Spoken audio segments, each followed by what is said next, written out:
Hello Mayhem Makers, welcome back to another Mindy's Monday Mayhem Tips live on Facebook. Today we're following up kind of with our binding series. We're going to talk about how to do a mitered join at the end. So last week's tutorial I showed you how to cut your binding, how to sew it on, and then how to just do a straight join, which is fine, especially if you're a beginner. Straight join gets the job done, right? So today though, I'm going to show you how to do my version of a mitered binding. I like the miter just because it lays flatter. So just my general rule, even with borders, any larger borders, sashings, those kinds of things, I always like to do miters. So it's on a 45-degree angle versus straight up and down, because just in the end, it just looks better in the quilt. So same theory goes with my bindings. I like those miters. It just lays flatter, less bulky, and just it looks a little more professional. So I'm going to show you one of many ways. Trust me, there's lots of tools. We have binding tools here that you can use. There's lots of tutorials out there from just about everybody that has any kind of quilting blog or videos have their own version of how to do miter. So this is just my way. Everybody's different. But for those of you that maybe are beginners, just never tackled it, we're just going to walk you through my basics. So I'm going to change, see if I can do this, and try to get you down here. Okay, maybe. So last week I showed you how to start and do your corners with your angles. You come all the way around and you come to the end. And generally I will have started the corner or the side and used my handy dandy wonder clip to hold that down as I'm sewing. And then in the end, you just want a lot of extra, okay? Because you're going to try to take two pieces, put them together into your machine and sew them on a diagonal. And you want as much room as possible to do that. I start out with laying down both the binding strips nice and flat and mark just what I would call center between the two. Okay, I'm not doing any fancy math. I'm not starting in the middle of the quilt, telling you exactly 6 inches, anything like that. This is just my basic. And then I'm going to fold this top one back and mark the same middle, so both of my binding strips have a mark in the same exact spot. What's going to happen is you will open up one, and you're going to open up the other one, and you're going to lay it on top. And what I do is I match those marks. And then I take some pins. Sometimes I fold it in half if it starts to pull on itself. I like to just make this have as much give room as possible. So then these two marks, I don't know if you can tell, here and here are lined up, and I have this at a nice 90 degrees.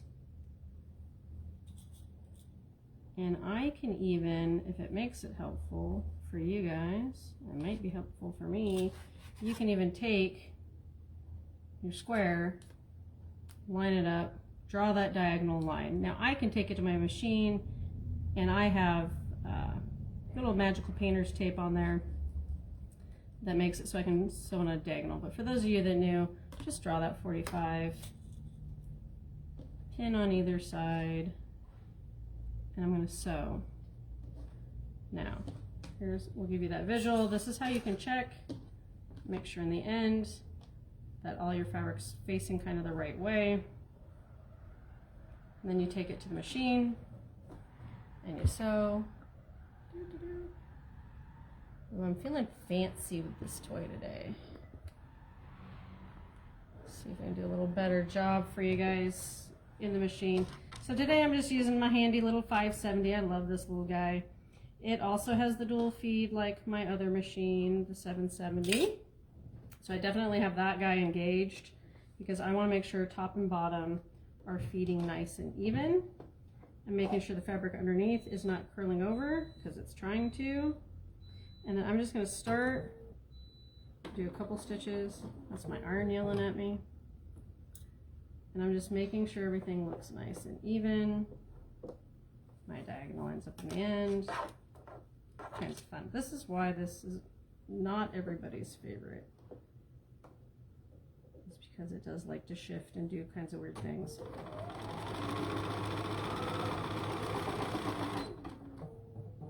Oh, of course. Let's see how we do. Oh, it's gonna be that kind of day. It's my day. I just finished a 4-day retreat. Ugh, my bobbin's misbehaving, but we have a diagonal. Come back over here, whoop, where it's more important. I'm gonna cut off that excess. We're gonna hope that it all behaves because it's Monday after a long week. We did a retreat here and had 25 lovely people who joined us to sew for 4 days straight. So today's like day 8. So then you lay it nice and flat. You can press this seam open on your iron, and then I just press it down, use my clips, press this, and we'll go to the iron since it's yelling at me. I would press this open, so I'll do it real quick.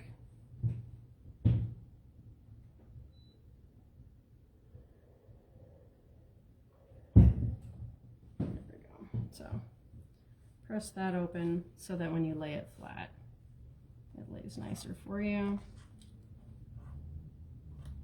And then a couple clips or some pins, whatever works for you.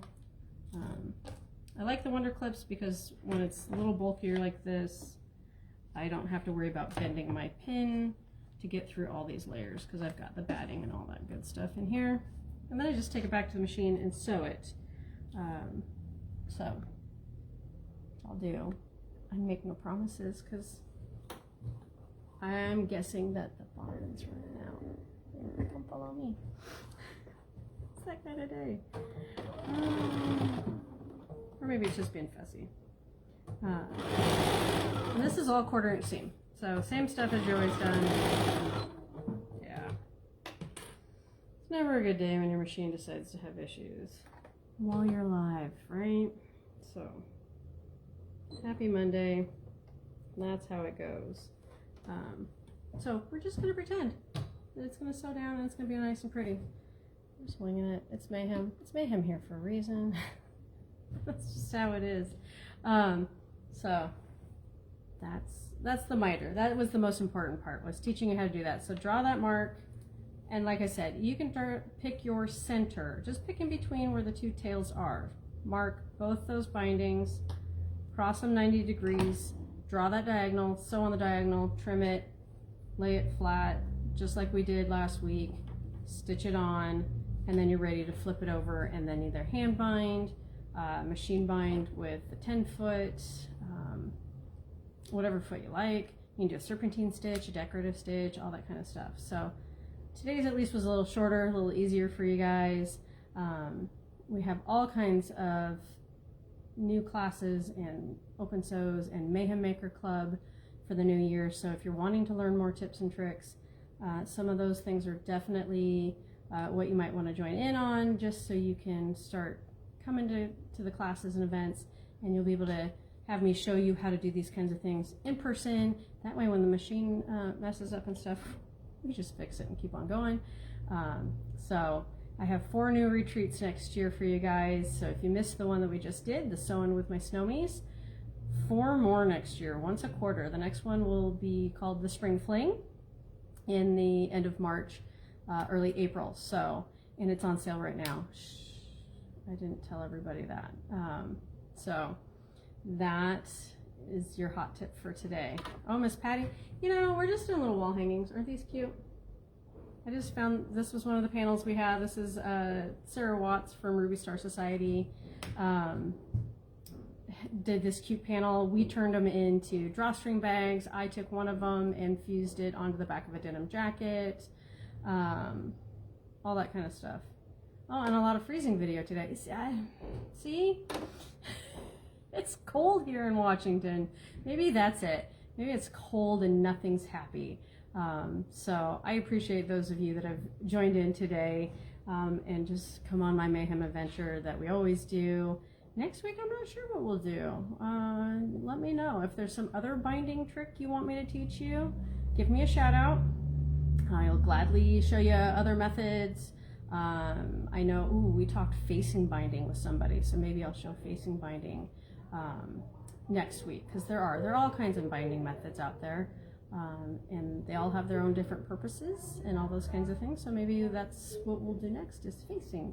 It's kind of fun because it's binding your quilt without making it look like it has binding. So I'll see. That was you, Patty. There you go. Ask and maybe I'll give that tutorial to you next week, because yeah, we were talking about that for the butterfly quilt, so we'll work on that one. Otherwise, I hope you guys have a fabulous week. Hopefully you're sitting at home sewing in a nice cozy sewing room and not out in the cold like the rest of us. And you guys, thank you so much for joining, and just keep on stitching.